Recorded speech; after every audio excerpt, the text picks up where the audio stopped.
लागे नहीं कहीं ओ नजरिया लागे नहीं कहीं আপনি বৃদ্ধাশ্রমে চলে যান, ওখানে যে 4-5 জন বৃদ্ধের সাথে আলাপ করেন, সেখানে দেখবেন আপনার স্টোরি লুকিয়ে আছে, গল্প লুকিয়ে আছে, ভাইরাল আইটেম লুকিয়ে আছে, ওইটা তুলে নিয়ে আসেন।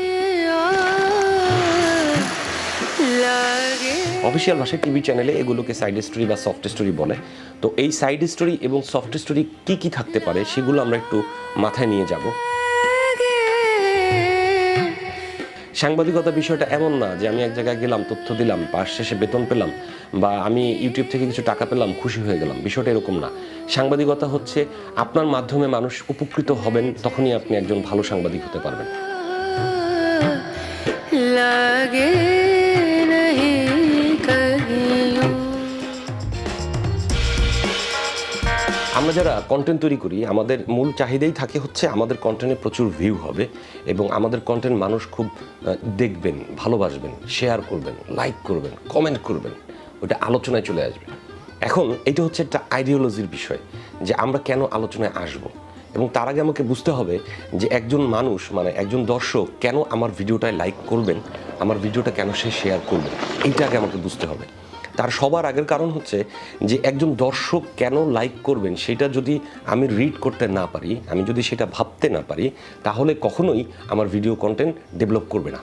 কারণ আমি আমার মতো করে ভিডিও বানাচ্ছি, দর্শকের তো সেটা পছন্দ হচ্ছে না, বা দর্শকের কি লাগতেছে বা তার কি প্রয়োজন সেই জিনিসটা আমি জানছি না, আমি ভাবছি না, মাথায় নিচ্ছি না, যার কারণবশত একটা বিশাল গ্যাপ আমাদের সাথে দর্শকের সাথে তৈরি হয় এবং সেই ভিডিওটা রান করে না।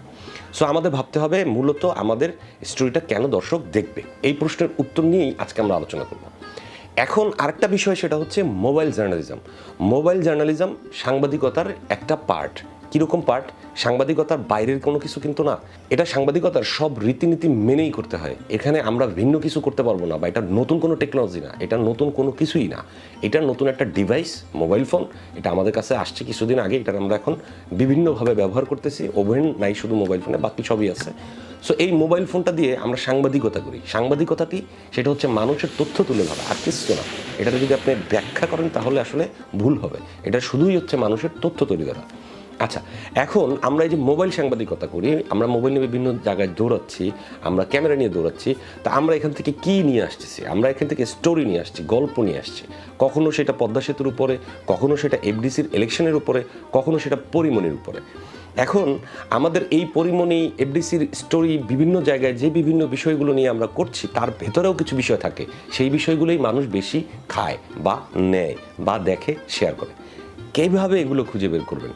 এইখানে হচ্ছে আপনার নিজের মন মানসিকতার একটা পরিচয় দিতে হবে, একটা চিন্তার জায়গা তৈরি করতে হবে। আপনি একটা স্টোরি করতে গেলেন, এক জায়গায় আগুন লেগেছে, সেই স্টোরি তো একটা হইলো যে এই জায়গায় আগুন লেগেছে, এখানে পুড়ে গেছে, এটা অমুক জায়গা, এখানে এত মানুষ ছিলেন, তার ভেতরে 53 জন মানুষ মারা গেছে, বা 50 জন মারা গেছে, বা 5 জন মারা গেছে। তো এই হচ্ছে আপনার একটা বেসিক একটা স্টোরি, যেটায় আগুন, এতজন মারা গেছে, এতক্ষণ সময় আগুন জ্বলেছে, তারপর নিভিয়ে ফেলেছে। আচ্ছা, এটা একটা স্টোরি। এটার ভেতরেই আরও বহুগুলো স্টোরি তৈরি করতে পারবেন। তো সেই জায়গাগুলো আপনাকে ভাবতে হবে, এবং সেখান থেকে আপনি বের করে নিয়ে আসতেন বর্তমান সময়ের তথাকথিত ভাইরাল ভিডিও, ওখান থেকে বেরিয়ে আসতে পারে। খেয়াল করবেন, গত 2, 4, 5 বছরে যতগুলো স্টোরি ভাইরাল হয়েছে, এই সবগুলো স্টোরি কিন্তু ইমোশনের উপরে বেস করে ভাইরাল হয়েছে। যেমন একটা জায়গাতে একটা বাচ্চা ছেলেকে পিটিয়ে মেরে ফেলেছে, ইমোশনাল স্টোরি। একটা জায়গায় গার্লফ্রেন্ডের সামনে তার বয়ফ্রেন্ডকে কুপিয়ে মেরে ফেলেছে, একটা ইমোশনাল স্টোরি। এগুলো কিন্তু আপনাকে খেয়াল করতে হবে, ইমোশনাল স্টোরি কোন জায়গাতে লুকিয়ে আছে, সেই জিনিসটাকে আপনাকে বের করে নিয়ে আসতে হবে। আগুন লেগেছে, আপনি যান, বেসিক স্টোরিটা আপনি নিয়েছেন, ওকে। এরপর ওটার ভেতরে খোঁজেন যে ওইখানে কোন ভদ্রলোক মাত্র চাকরি পেয়েছিলেন, গতকালকে চাকরি পেয়েছে, আজকে তার চাকরিটা চলে গেছে কারণ আগুন লেগে ওই অফিসটা পুড়ে গেছে। ওই লোকটার উপরে স্টোরি করেন, ওই লোকটা হচ্ছে ইমোশনাল একটা পয়েন্ট অফ ভিউ, এইটা মানুষ দেখতে চায়। এফডিসিতে যে ঘটনা ঘটছে, ইলেকশন হচ্ছে, এই হচ্ছে, সেই হচ্ছে, এটার উপরে কী কী স্টোরি হতে পারে? একটা তো হইতে পারে যে গত 5-7 বছর যাবৎ পুরো বাংলাদেশে কোনো স্টারই বের হয় নাই যারা এফডিসিতে কোনো সিনেমা করে পপুলার হয়েছে। তারা সবাই পপুলার হয়েছে এরকম বিভিন্ন সমালোচিত কাজ করে। সো এইটার উপরে একটা স্টোরি হতে পারে যে কয়জন স্টার গত 5 বছরে বেরিয়েছেন যারা শুধুমাত্র এই মানুষের হাস্যরস নিয়েই বেরিয়ে আসছে। আবার আরেকটা স্টোরি হতে পারে, যেমন আমরা অনেক সময় দেখি যে অ্যাক্সিডেন্টে মারা গেছেন, তো 11 জন মারা গেছেন, তার ভেতরে 3 জনই ছিল বিয়ে খেতে যাচ্ছিল। তো এই যে বিয়ে খেতে যাচ্ছিল, এই বিয়ে খেতে যাচ্ছিল যারা, তাদেরকে আপনারা একটু ফোকাস করেন, তাদের বাসায় যান, তাদের বিয়েটা কোথায় হচ্ছিল জানেন, তাদের কনের অবস্থা কী, তাদের বরের অবস্থা কী, এই বিষয় নিয়ে স্টোরি করেন। দেখেন আপনার এটার ভেতরে আলাদা একটা ইমোশনাল জায়গা আছে। ওইটাতে তো আছেই, অ্যাক্সিডেন্টে মানুষ মারা গেছে, ওইটা একটা নিউজ কন্টেন্ট। আর এইখানে আপনি ইমোশনাল একটা কন্টেন্ট আপনি তৈরি করতে পারবেন, এবং সেই কন্টেন্টটা আপনার পপুলারিটি হবে ভিন্ন রকমের, মানুষের দেখার জায়গা হবে ভিন্ন রকম। আপনি বৃদ্ধাশ্রমে চলে যান, ওখানে যে 4-5 জন বৃদ্ধের সাথে আলাপ করেন, সেখানে দেখবেন আপনার স্টোরি লুকিয়ে আছে, গল্প লুকিয়ে আছে, ভাইরাল আইটেম লুকিয়ে আছে, ওইটা তুলে নিয়ে আসেন। এতে আপনার কন্টেন্টের বা আপনার চ্যানেলের একটা ভিন্ন ক্যারেক্টার তৈরি হবে। মানে এই যে মানুষগুলো, এই মানুষগুলো কিন্তু একটু ভিন্ন রকমের মানুষই পছন্দ করবে। সো ওই ভিন্ন রকমের মানুষগুলো আপনাকে চিনবে, আপনাকে জানবে, এদের মাধ্যমে আপনার চ্যানেলটার একটা স্টেবিলিটি তৈরি হবে। এবং এই যে স্টোরিগুলো এক এক সময় দেখবেন যে সিনেমার আকারে চলে আসে। যেমন আমি আপনারা বলি, পৃথিবীতে এরকম অনেক সিনেমা আপনারা দেখতে পারবেন যে সিনেমাটার বেসিক খুব ছোট্ট একটা বিষয়ের উপরে তারা একটা 3 ঘন্টার মুভি বানিয়েছে, বড় বড় পুরস্কার নিয়ে আসছে।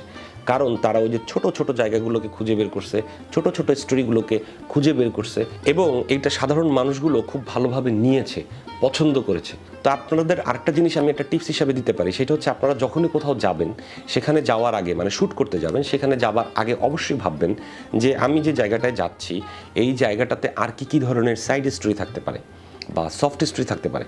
অফিসিয়াল ভাষায় টিভি চ্যানেলে এগুলোকে সাইড স্টোরি বা সফট স্টোরি বলে। তো এই সাইড স্টোরি এবং সফট স্টোরি কী থাকতে পারে সেগুলো আমরা একটু মাথায় নিয়ে যাব, মেন্টালি প্রিপেয়ার্ড থাকবেন যাতে আপনার ওই জিনিসগুলো আপনি নিয়ে আসতে পারেন।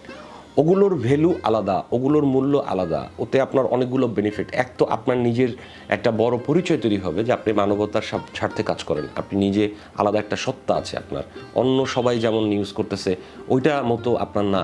এছাড়াও আপনার আলাদা একটা মানসিকতা রয়েছে যে মানুষের হেল্প করার জন্য। আবার আরেকটা পরিচয় তৈরি হবে, সেটা হচ্ছে যে আপনার জন্য মানুষ উপকৃত হচ্ছে। আপনি খেয়াল করবেন যে এই জাতীয় যত ধরনের ঘটনা ঘটে এবং এই যে সাইড স্টোরিগুলো বা সফট স্টোরিগুলো সাংবাদিকরা তুলে নিয়ে আসেন, তাদের মানুষ অনেক হেল্প করে, তাদের লাইফ অনেকটা চেঞ্জ হয়ে যায়। তো এই যে হেল্প করছে এবং চেঞ্জ হয়ে যাচ্ছে, তার ভেতরে আপনার একটা পার্ট, এবং ওই মানুষটার একটা উপকার হচ্ছে। সাংবাদিকতা বিষয়টা এমন না যে আমি এক জায়গায় গেলাম, তথ্য দিলাম, পাশ শেষে বেতন পেলাম, বা আমি ইউটিউব থেকে কিছু টাকা পেলাম, খুশি হয়ে গেলাম, বিষয়টা এরকম না। সাংবাদিকতা হচ্ছে আপনার মাধ্যমে মানুষ উপকৃত হবেন, তখনই আপনি একজন ভালো সাংবাদিক হতে পারবেন। তো আমি আশা করব আপনাদের সাথে আমি একটু কমিউনিকেট করার চেষ্টা করলাম যে আমরা কিভাবে আমাদের ধারাটা একটু পরিবর্তন করে আরও সুন্দর করে কিছু স্টোরি নিয়ে আসতে পারি, এবং সেই স্টোরিগুলো আপনারও ভালো হোক এবং সেই স্টোরি যাদের নিয়ে করছেন তাদেরও ভালো হোক। তো আমাদের সাথে থাকবেন clickandtech.com এর সাথে।